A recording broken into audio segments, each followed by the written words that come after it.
If this is the first video that you're watching, then please do watch the previous parts to get a better understanding. The link to the playlist is given in my description. Thank you.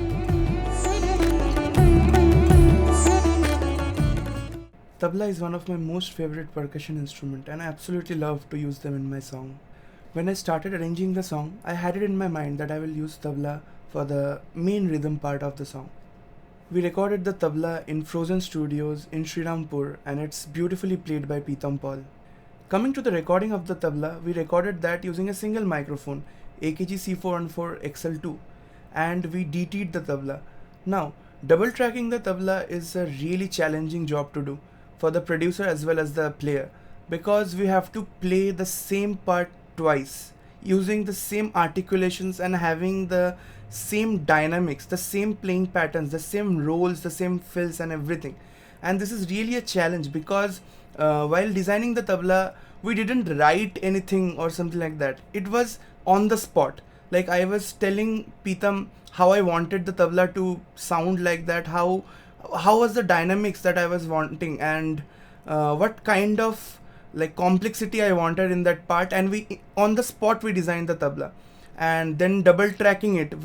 That was really a challenging job for us to do.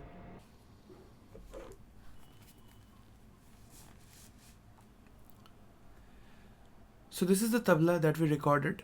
Let me play it for you.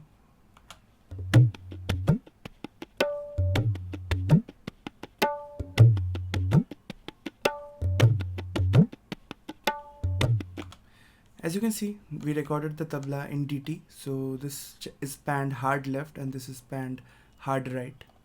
Now let's see how the tabla sounds with the groove that I programmed earlier.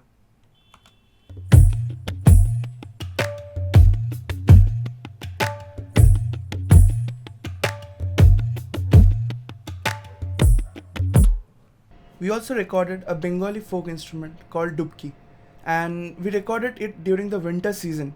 And there was a really big challenge that was with the tune of the Dubki. It was constantly falling down. So while sound checking, we tuned the instrument and we were doing a sound check. And by luck, the engineer of Frozen Studios, Sunit, he recorded that sound. And when we were set up for the final recording and we were trying to get that same sound, it was not happening because the tune was constantly falling down and we couldn't get a good sound from that instrument. So we already had that good sound which Sunitha recorded by luck, and we sampled that and we layered that in the entire track. I'll play it to you. So this is the Dubki that we recorded.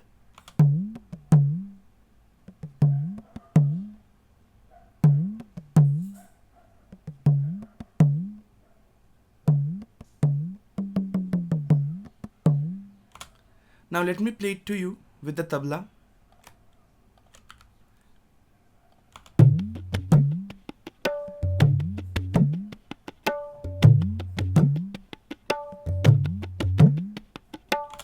Now, as you can see, this Dubki is not fighting with the tabla. It's just going and sitting in the pockets of the tabla and it's very nicely adding up to the texture.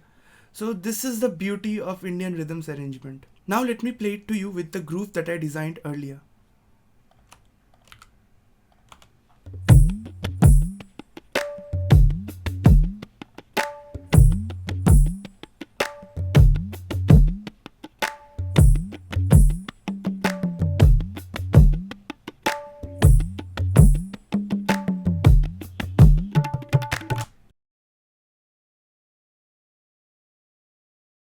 Do you remember in the first part of the video I told you that we were recording a Hudka, a damru kind of percussion, and Tamaghna sent it to me via the phone. He recorded that thing on the phone and he sent it to me. And guess what? We did that final recording in the studio itself. And I will quickly play you the part. So we recorded the Hudka live at my studio and using a AKG C414 XLS mic. Let me play it to you.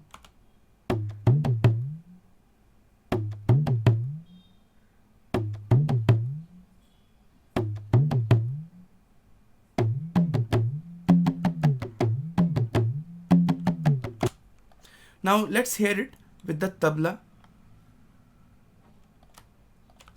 and the groove that I designed earlier. So everything together.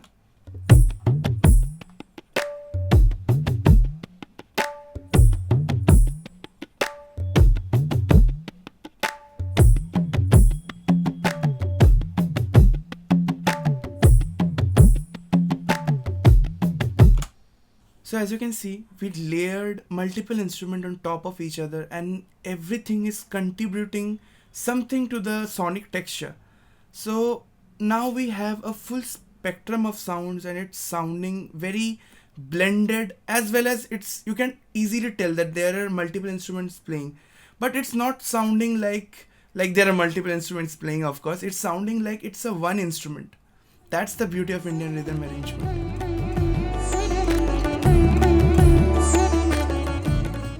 Time correction is a very important part for any live recording, and since we recorded the tabla in DT, this was really challenging for us, because the only reason a DT track sounds wide is because of the timing difference, because we layered two parts on top of each other and we pan them left and right, and it's the timing difference that makes it super wide.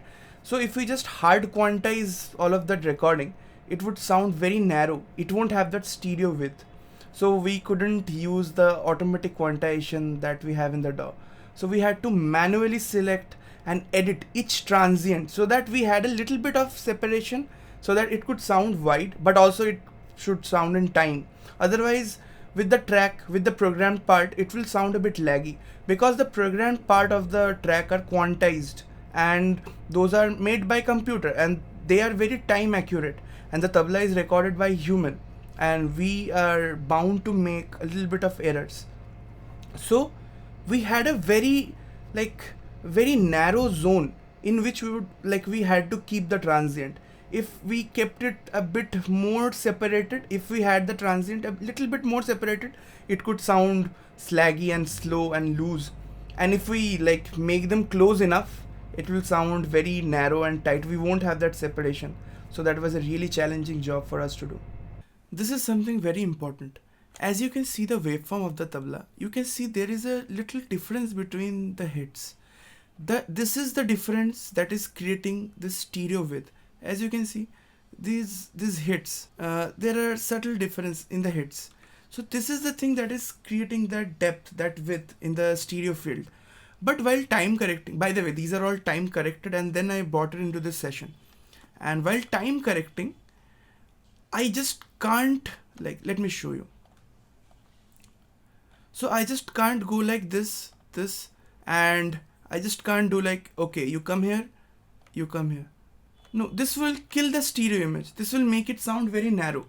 So what I did was a little bit like this and this here. So as you can see, there is a little difference, but this is enough to give that stereo width. And also it is not like earlier, well, when we recorded it, it was like this. So this is a massive difference. It will make it sound laggy. So if you time correct it, with a very little separation, it will sound very nice, as well as it will sound tight, and it will lock in with the tempo, the BPM of the song. That's it for today from my side. I'm making a series where I'm showing the detailed journey of the song from my mind to the speakers. Meanwhile, if you don't know me, hi, I'm Dev. I'm a film composer, a music arranger, and an audio engineer, and I will see you in my next video. Thank you.